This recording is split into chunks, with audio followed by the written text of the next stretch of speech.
So I wanted to go through a realistic scenario. If you are thinking about selling a property in the spring market, what does that mean? And how do you prepare for that timing?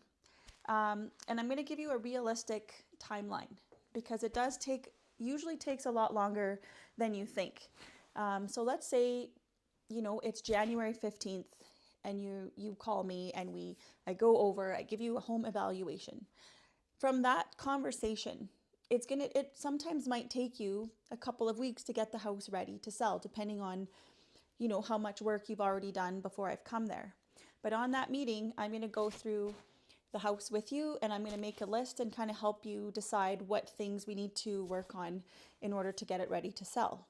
So let's say that's January 15th. You need a couple of weeks. You call me and now we're at February 1st. So we list it February 1st. Average days right now, could be anywhere from, 35 to 45 days. So let's say February 1st, you're on for 45 days. That brings you into mid-March.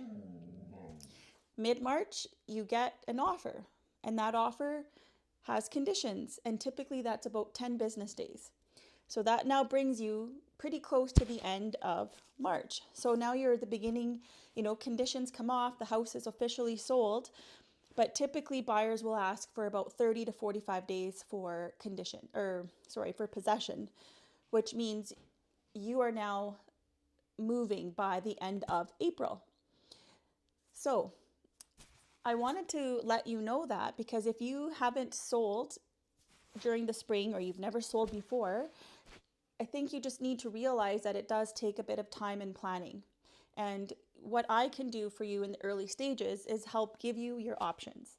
And I'd love to have a conversation with you, even just a home evaluation. And if selling is not in the cards for 2026, then at least okay, here's my home is worth this. And then you don't have to think about it again. And then down the road, if you plan on selling, I can reevaluate.